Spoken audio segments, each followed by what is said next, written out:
हिंद दोस्तों, जो लोग गवर्नमेंट एग्जाम की तैयारी या अपने लक्ष्य की प्राप्ति के लिए झंझोर मेहनत करने में लगे हुए हैं, मैं उनका हार्दिक स्वागत करता हूं।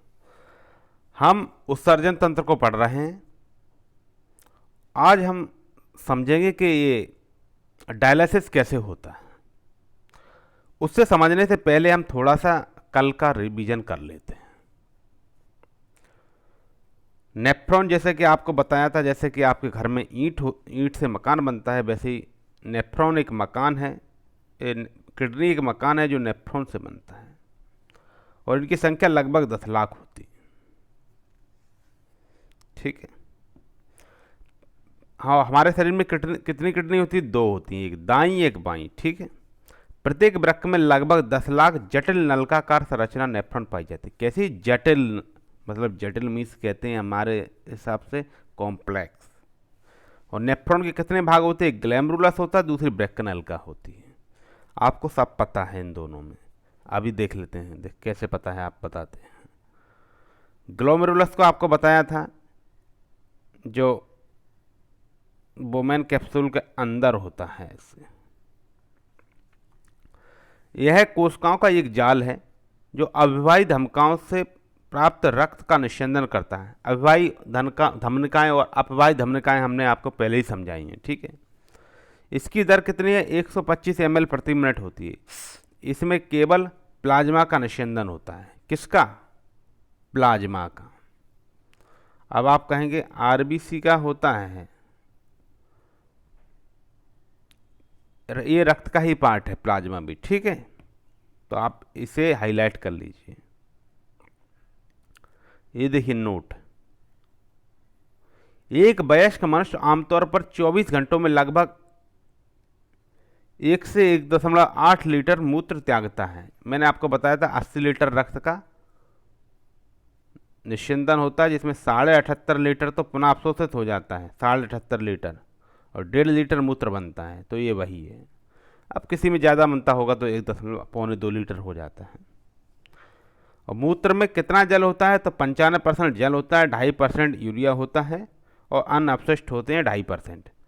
ठीक है।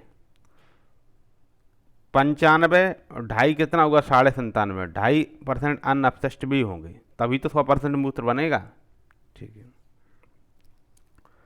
वृक्क में वुमेन कैप्सूल के साथ ग्लोमेरुलस को वृक्क कोशिका या मेल्फियन बॉडी कहा जाता है। आपको मेल्फियन बॉडी में क्या बताया था? मेल्फियन बॉडी में ये वुमेन कैप्सूल और ग्लोमेरुलस मिलके ये है मेल्फियन बॉडी। ठीक है, ये आपका रिवीजन हो गया। वृक्क के क्या क्या कार्य होते हैं, तो अब यहाँ से हम थोड़ा चलते हैं अपने आज के विषय पे।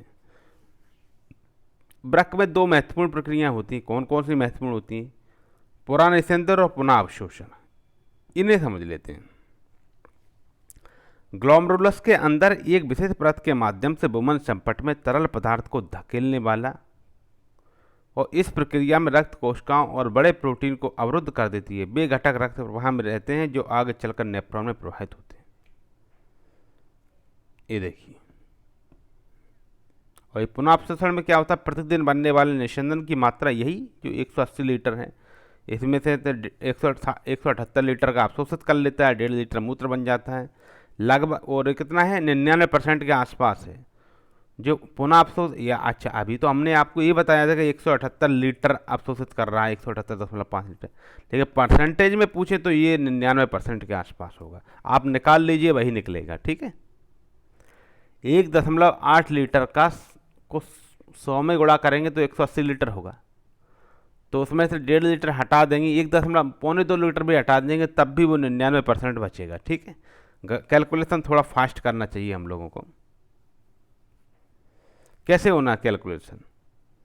अच्छा, 78 × 8 कर कैसे होगा कैलकुलेशन? तो सीधे 78 × 8 ना करके 70 × 8 560 हो गया, और 8 × 8 64 हो गया। तो ये हो गया 624। मतलब कैलकुलेशन तोड़ के करना चाहिए हमेशा। डायरेक्ट 78 में 8 का गुणा ना करके पहले 70 का कर लो, फिर 8 का कर लो। ठीक है। तो ऐसी प्रैक्टिस से कैलकुलेशन अच्छी हो जाएगी। अब ये क्या है? प्रति मिनट किडनी द्वारा बनने वाले निस्यंदन की मात्रा को ग्लोमेरुलर निस्यंदन दर कहा जाता है।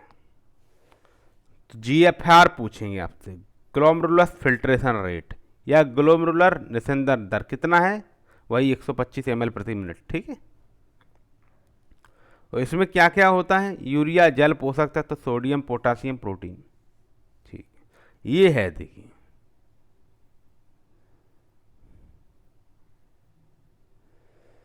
ये डायलिसिस हो रहा है किसी व्यक्ति का। अब इसमें क्या क्या हो रहा है वो समझ लेते हैं। अच्छा, डायलिसिस का जरूरत क्यों पड़ता है, पहले ये पता होना चाहिए। जब हमारी किडनी, दोनों किडनी, एक किडनी नहीं दोनों किडनी काम नहीं करती, मतलब जो जीएफआर जो बताया है आपको 125 ml, वो गिरकर कितना रह जाए, मतलब 20 या 25 ml तक रह जाता है, इतना गिर जाता है। जब जीएफआर बहुत गिर जाए या यूरिया क्रिएटिनिन खून में बहुत बढ़ जाए, जीएफआर गिरेगा तो यूरिया और क्रिएटिनिन को वो अवशोषित नहीं कर पाएगी किडनी, तो खून में बढ़ जाएगा, अब खून विषैला हो जाएगा। तब क्या है, पेशेंट की जान बचाने के लिए डायलिसिस मशीन लगाई जाती है, और ये डायलिसिस मशीन क्या करती है, किडनी का ब्लड जो है फिल्टर करती है, ठीक है। अब इस मशीन के बारे में, इस प्रक्रिया के बारे में जान लेते हैं। ये एक व्यक्ति है जिसका डायलिसिस हो रहा है। अब इसके शरीर से एक खून लेके इधर की तरफ आया, ये देखिए ब्लड पंप, ये क्या कर रहा, पेशेंट की धमनी से खून मशीन में खींचता है। जैसे कि मोटर पंप पानी खींचती है ना, बिल्कुल वैसे ही ये ब्लड पंप है, उसकी धमनी से खून खींच रहा है, ठीक है। और उसके बाद आएगा जी हेपेरिन पंप। अब हेपेरिन पंप का जरूरत क्यों, पहले हमें हेपेरिन प्रोटीन के बारे में आपने सुना होगा। देखिए, जब आपके कभी चोट लग जाए, आपके घाव हो जाता है, तो धीरे धीरे वो घाव पे एक परत आ जाती, खून जम जाता है। इसीलिए जब हमारा ब्लड हमारे शरीर से बाहर निकलेगा तो जम जाएगा, और जमने से रोकने के लिए हेपेरिन पंप ये लगाया जाता है, ये वाला हेपेरिन पंप। ये देख रहे हैं, ये इंजेक्शन ये यहाँ लग रहा है, ये देखिए यहाँ जो इंजेक्शन लग रहा है, ये हेपेरिन पंप है। ये क्लॉटिंग को रोकने के लिए होता है। ये, और इसे क्या बोलते हैं, इसका दूसरा नाम भी जान लीजिए, क्वेश्चन डायरेक्ट पूछा जाएगा तो हम कंफ्यूज ना हो जाए कहीं। इसे एंटी कोगालुंट भी बोलते हैं, लिख देते हैं आपके लिए, एंटी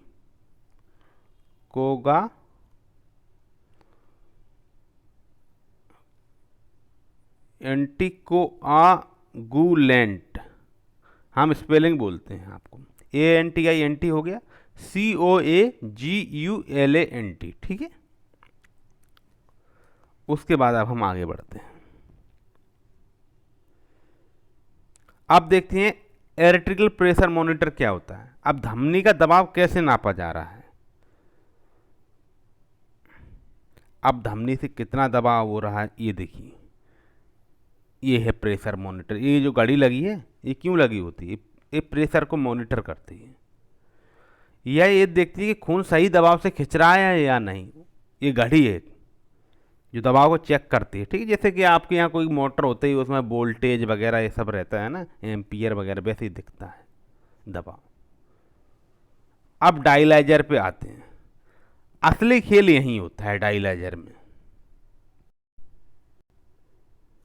ये है आपका डायलाइजर। इसमें क्या होती है, एक झिल्ली होती है, उस झिल्ली को आप कहोगे SPM, सेमी प्रेम्बल मेम्ब्रेन। किसमें होती है, ये जो खून भरा हुआ दिखाई दे रहा है डायलाइजर, इसमें।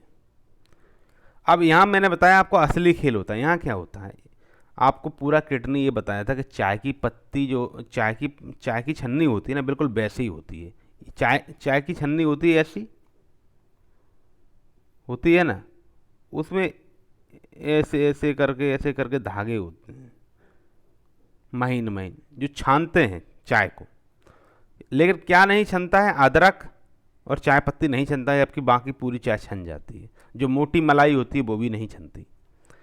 बिल्कुल वैसे ही इसमें क्या होता है, RBC, WBC और हमारे प्रोटीन्स को तो रोक देती है, जबकि यूरिया को, क्रिएटिनिन को, जो हमारे ब्लड में एक्स्ट्रा सॉल्ट होता है, उसे बाहर निकाल देती है। इसका काम है। उसे प्योरीफाई कर दिया, प्योरीफाई करके शुद्ध ब्लड तो ये आ गया, और ये जो गंदगी वाला, ये डायलाइजर का गंदगी वाला, तो गंदगी वाले को हम फेंक देते हैं बाद में। ये अब ये है फ्रेश डायलाइसिड और ये है गंदा, ठीक है। फ्रेश क्या कर रहा है, ये मशीन का एक तरीके से समझ लीजिए स्पेशल वाटर समझिए आप। इसमें इलेक्ट्रोलाइट्स को बैलेंस्ड रखते हैं, और ये बेस्ट को, जो गंदगी है उस बेस्ट को खींचने में मदद करता है, इसको खींचने में मदद करता है, इसलिए इसका ज़रूरत है। ये क्या करता है, यूज डायलाइसिड, ये गंदे हमारे जब खून में गंदा फ्लूइड होता है, तो जब ये बेस्ट को मतलब गंदगी को खींच लेता है, तो डायलाइसिड गंदा हो जाता है और बाहर फेंक दिया जाता है, ठीक है। इतना समझ गए हो। अब आप कहेंगे ये देखो, ये तो सलाइन सॉल्यूशन है, इस सलाइन आप लोगों को बोतल चढ़ाता है डॉक्टर, वो वाला है, ठीक है, सलाइन सॉल्यूशन। ये देखिए एक और घड़ी लगी है, ये भी हमारे ये जैसे ये तो बाहर आ रहा है उसको मॉनिटर कर रही है, ये अंदर जा रहा है बॉडी के उसको मॉनिटर कर रही है। और क्या देखती है, इसमें एक तो वेनस प्रेशर मॉनिटर है, एक air tap and air detector है। हमारी बॉडी में जो अब वापस ये खून जो छनने के बाद खून वापस जा रहा है, देखिए ये वापस अंदर जा रहा है, तो खून में कहीं हवा नहीं चली जाए इसको देखने के लिए इसका काम होता है, ठीक है। जब साफ खून पेशेंट की हम किस में प्रवेश करते हैं, बीन्स में, उसकी सिरा में वापस जा रहा होता, तो उसका प्रेशर कंट्रोल में ये मशीन देखती है। कौन, वेनस प्रेशर मॉनिटर, ये वाली, ये जो घड़ी है ये देख रही है। और यहीं लगा होता है air tap and air detector, जब खून में हवा का बुलबुला ना बन जाए, अन्यथा क्या हो जाएगा, पेशेंट की डेथ भी हो सकती है। इसलिए आईवी सलाइन में एयर बबल चले जाएं तो डेंजर होता है। हमारे जो सलाइन वगैरह चढ़ती है उसमें डॉक्टर क्या कोशिश करता है, एयर बबल नहीं जाने दे, ठीक है। अच्छा, आपके घर में जब कभी जब नए शुरुआत में मोटर चलती है, उसमें आप नल खोलते हैं, जैसे एक पाइपलाइन से नल आया, जब नल खोलेंगे तो एकदम से पानी ना आके फिर सर शर शर शर हवा आती है, एकदम कभी जोर से पानी आ जाएगा फिर हवा आएगी, आता है ऐसे बहुत तेज़ से आवाज़ होता है। तो वो क्या होता है, वैसे ही हमारी बॉडी में एयर बबल चला जाएगा तो हमारी बॉडी को बहुत नुकसानदायक होता है, ठीक है। और अभी जो ये खून है ना, एक देखो, एक क्वेश्चन तो यहाँ से आया धमनी के माध्यम से, ठीक है, और जा किस में रहा है, सिरा में जा रहा है, ये ध्यान रखना आप, ठीक है, डायलिसिस में। और इसके सारे पार्ट आपको समझा दिए। अब इसको ये समझा देते हैं। देखिए, आप लोगों ने घर में आरओ, तो आरओ को लगा हुआ सभी ने देखा होगा, जो आरओ पानी हम लोग पीते हैं उसी की तरह है, ठीक है। अंतर इतना है कि उसमें पानी आता है, इसमें खून आता है। देखिए कैसे, आपके घर में आरओ प्यूरीफायर है, ठीक है, आपके नहीं होगा तो पड़ोसी के घर में होगा। अब क्या है, जो टैप से आने वाला पानी है उसे आरओ मेम्ब्रेन में छानते हैं, और आरओ मेम्ब्रेन में छान के एक जगह स्टोर कर लेते हैं, और दूसरी पाइपलाइन से गंदा पाला एक जगह वेस्ट वाटर निकलता है, एक जगह क्लीन वाटर निकलता है आरओ की मेम्ब्रेन से, ठीक है, निकलेगा, और फिर उसे हम बाद में यूज करना चालू कर देते हैं। अंतर बस इतना, आरओ प्यूरीफायर में पानी निकल रहा है, डायलाइजर में साफ खून वापस बॉडी में जाता है, बस इतना है। बिल्कुल वैसे ही ये काम करता है। तो आपको समझा देते हैं।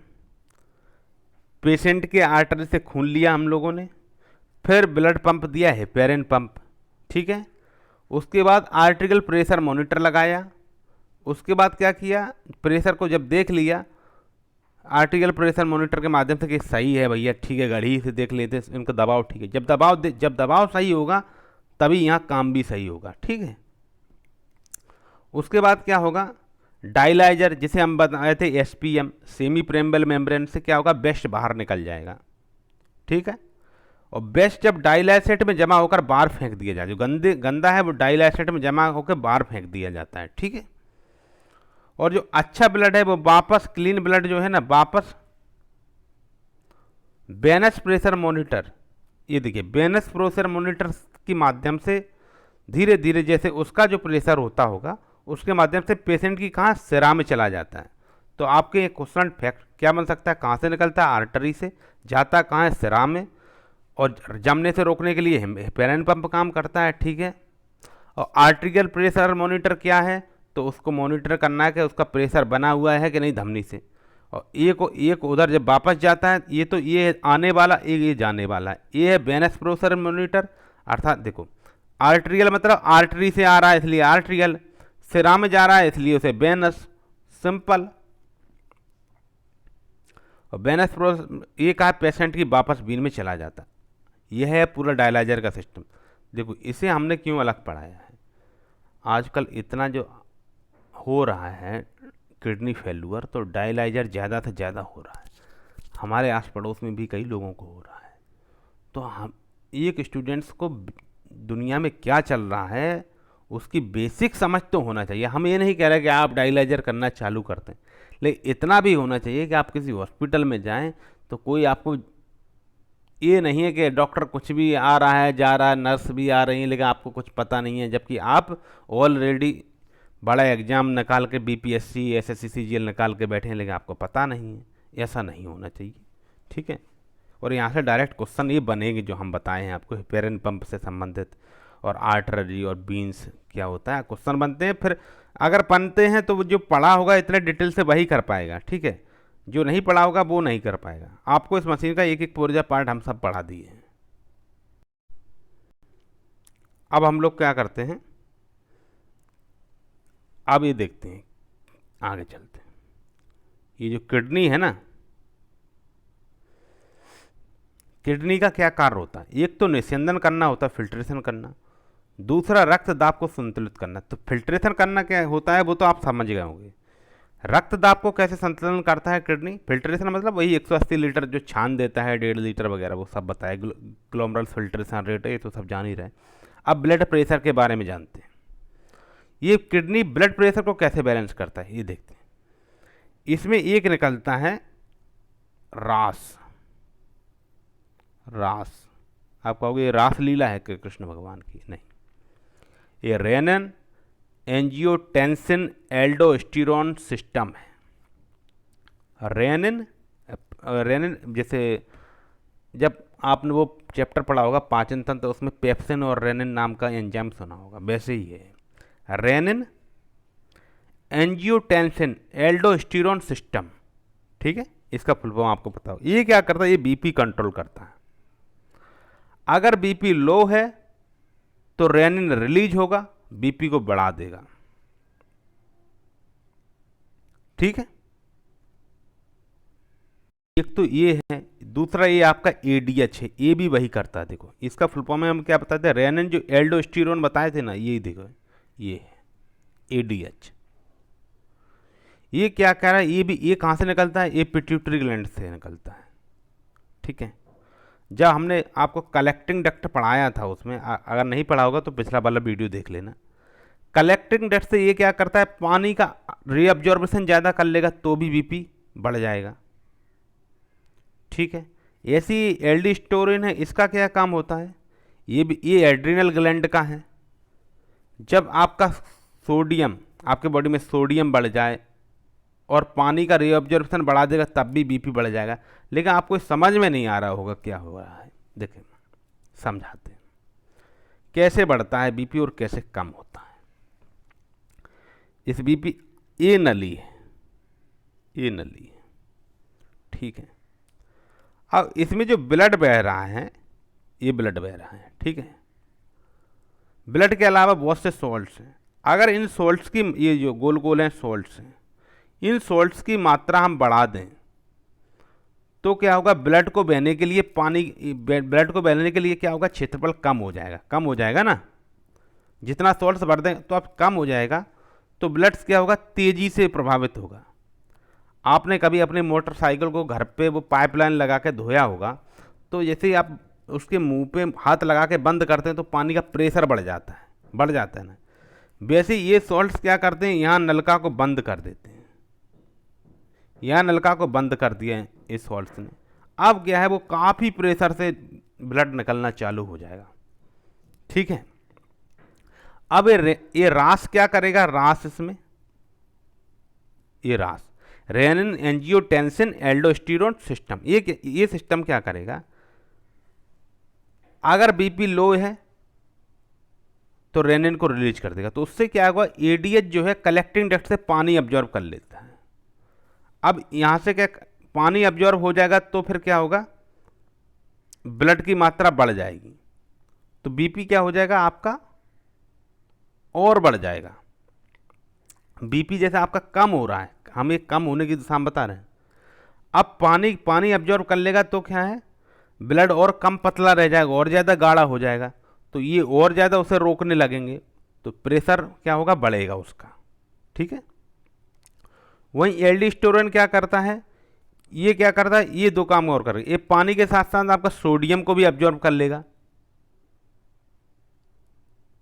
तो भी बीपी आपका बढ़ जाएगा। ठीक है, अब कम कैसे होता है ये देखते हैं। एक होता है एएनएफ, ऊपर लिख देते हैं एएनएफ, इसका फुल फॉर्म जान लीजिए आप, एट्रियल नेट्रियूरेटिक फैक्टर, इसे बोलते हैं एट्रियल नेट्रियूरेटिक फैक्टर। जब आपका बीपी बहुत बढ़ जाए, सोडियम और वाटर बहुत ज़्यादा एक्सक्रीट हो जाए, तो सोडियम और वाटर को जब एक्सक्रीट कर देगा तो बीपी क्या होगा आपका लो हो जाएगा। वो कौन करता है, एएनएफ करता है, इतना आप समझ गए होंगे। ये देखिए, ये दाएं आलंद है, ये वृक्क के एएनएफ को कंट्रोल कर रहा है, इसका फुल फॉर्म क्या हुआ, एट्रियल नाट्रियूरेटिक फैक्टर। ठीक है,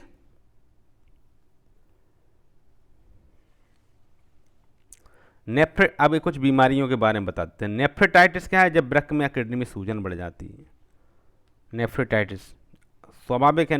आपके ऐसे समझिए, ऐसे कैसे याद करेंगे, जब नेफ्रॉन आपके टाइट हो जाए तो नेफ्रेटाइटिस, वृक्क में सूजन बढ़ा दे रहे हैं।